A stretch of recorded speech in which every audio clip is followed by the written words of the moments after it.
భజనలు ఎలా చేయాలి?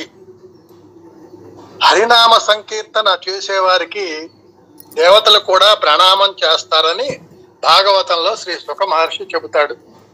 కారణం ఏమిటంటే, వివశుడై అప్రయత్నంగానైనా సరే భగవన్నామం స్మరించడం చేత, సంకీర్తన చేయటం చేత సింహ భయమున మృగములు పారిపోయే రీతిగా మానవుల్లోని పాపాలు పారిపోతాయట. సంకీర్తనం చేస్తే సింహ భయంతో మృగాలన్నీ పారిపోయినట్టుగా ఈ నామ సంకీర్తన సింహ భయాన్ని కలిగిస్తుంది పాపాలకి. అటువంటి మానవులు ముక్తులవుతారు. స్వర్గంలోని దేవతలు తమ పుణ్యఫలం పూర్తిగా అనుభవించేదాకా ఆరోపంలోనే ఉంటారు. కానీ మానవుడు మాత్రం దేవతలకు కూడా దుర్లభమైన సాధన ద్వారా, నామ సంకీర్తన భజనల ద్వారా ముక్తుడవుతాడు. ఈ రీతిగా ముక్త స్థితి అనగా మోక్ష స్థితి పొందటానికి దేవతలు కూడా మనుజ జన్మ ఎత్తి సాధన చేయవలసిందే. ముక్తి పొందాలంటే దేవతలకు కుదరదు. ఇచ్చట దేవతలు అనగా స్వర్గలోక వాసులైన పుణ్యజీవనులు అని అర్థం చెప్పుకోవాలి. భజన ఎక్కడ చూచినా భగవంతుడు ఉన్నాడని విశ్వసించండి. దేనిని చూచినా, ఎక్కడ చూచినా భగవంతుడు ఉన్నాడని విశ్వసించండి.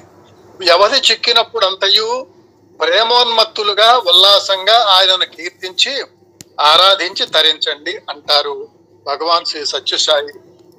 భక్తితో భజన చేయాలి. భజన చేసేటప్పుడు భక్తి ఉండాలి. మరి భక్తిని ఎలా నిరూపించుకోవడం? అర్పణ ద్వారా, ఆత్మ సమర్పణ ద్వారా భక్తిని నిరూపించాలి. భక్తికి అర్పణ భావనే ముఖ్య లక్షణం.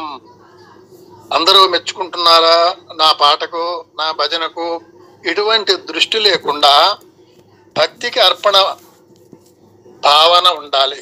అదే ముఖ్య లక్షణం భజనకి. ఆర్భాటము ఆడంబరములతో పటములు పూజించి గట్టిగా భజనలు పాడడం కాదు. స్వామి ఆజ్ఞానుసారం నడుచుకునే వారికే స్వామి చిక్కుతారు. భగవంతుడు ఎలాగైతే చెప్పి మనల్ని నడుచుకోమన్నారో అటు ఆ ఆజ్ఞ ద్వారా నడుచుకునే వారికి మాత్రమే భగవంతుడు చిక్కుతాడు. స్వామి మాత్రం కావాలి, స్వామి ఆజ్ఞలను అనుసరించడం వద్దు. భగవంతుడు కావాలి, కానీ భగవంతుడు సూచించినటువంటి నడవడికలు వద్దు. అలా అనుకుంటే కుదరదు అంటారు స్వామి. భగవంతుని యందు ప్రేమతో భజనకు వెళతాం. మనం భజనకు వెళుతున్నాం అంటే ముఖ్యమైనటువంటి భావన ఏంటంటే, అక్కడ భగవంతుణ్ణి నోరారా కీర్తించవచ్చు.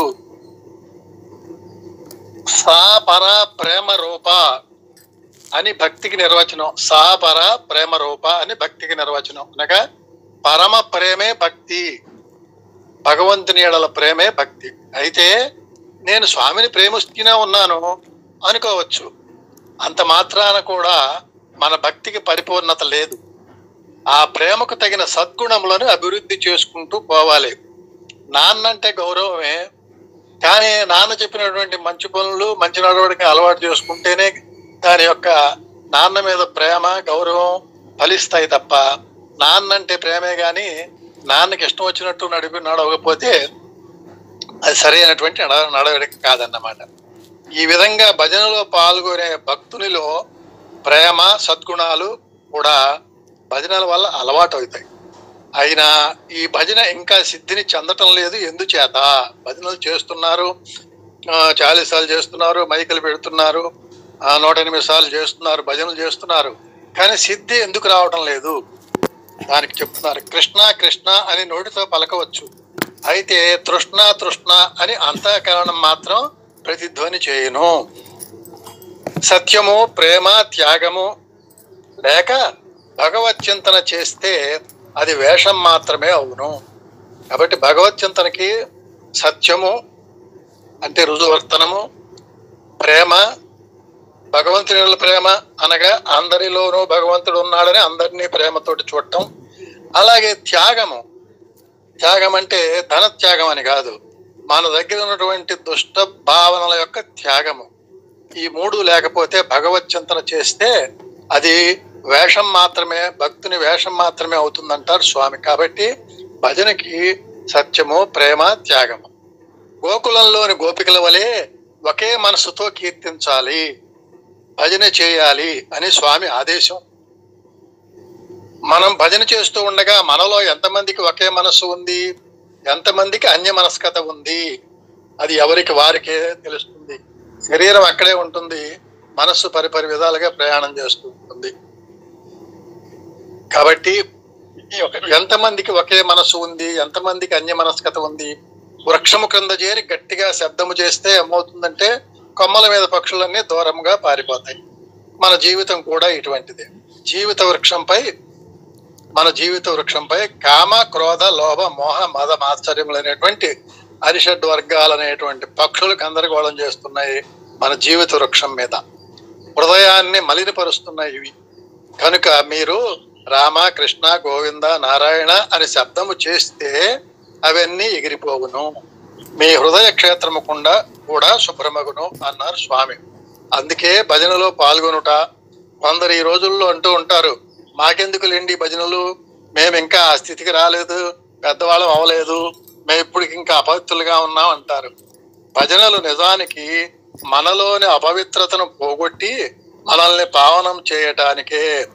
ఈ ఉద్దేశంతో బాల వికాస్ తరగతులు నిర్వహింపజేసి ప్రపంచంలో 200 దేశాల్లో చిన్నప్పటి నుంచే భజనలు, శ్లోకములు, భగవద్గీత శ్లోకములు, భావములు ఇవన్నీ కూడా నేర్పించడానికి బాల వికాస్ ప్రారంభింపజేశారు స్వామి. అపిచేత్సు దురాచారో భజతే మాం అనన్య భాగ్ సాధురేవ నమస్తవ్య సమ్యక్ వ్యవసితో హిసః క్షిప్రం భవతి ధర్మాత్మ శాశ్వత్ శాంతి నిగచ్చతి. ఇది గీతలో ఉంది. దురాచారవంతుడు నన్ను భజిస్తే వెంటనే అతడు సాధు సత్పురుషుడు, ధర్మాత్ముడు అవుతాడు. అందుకని ప్రతి ఒక్కరూ కూడా మంచి నడవడికలో లేనే అనుకోకుండా ఆయనను భజిస్తే అప్పటి నుంచి మన నడవడికను కనుక మార్చుకున్నట్లయితే అతడు సాధు సత్పురుషుడు అవుతాడు, ధర్మాత్ముడు అవుతాడు. అందుకని భజనలో పాల్గొనండి, శాశ్వతమైన శాంతిని పొందుతాడు అని శ్రీకృష్ణ పరమాత్మ హామీ ఇచ్చాట. ఇప్పుడు మనకు లభ్యం అవుతున్న శ్రీ సత్యసాయి సారస్వతం చదువుతుంటే ఎలాంటి వ్యక్తులు ఎలా మారిపోయి తమ సమయాన్ని భగవత్ సేవకు అంకితం చేస్తున్నారో తెలుస్తుంది. ఈ భజన వలన సామూహికంగా జనాలు ఒక చోట చేరతారు, భజనలు చేసుకుంటారు, భగవంతుడి గురించి మాట్లాడుకుంటారు. సేవా కార్యక్రమాలు కూడా అక్కడి నుంచే మొదలయ్యి సామూహిక సేవలు కూడాను చేయడం జరుగుతుంది. తద్వారా సమాజ శ్రేయస్సుకి మనం మన వంతు సమిష్టిగా చేయటానికి పాల్గొంటాము. కనుక సేవలకు కూడా ఈ భజనలు ఉపయోగిస్తాయి. కాబట్టి భజనలో పాల్గొనండి అని చెప్పి సత్యము, త్యాగము, ప్రేమతోటి భజనలో ఉండాలి అని చెప్పారండి సాయినాథ్.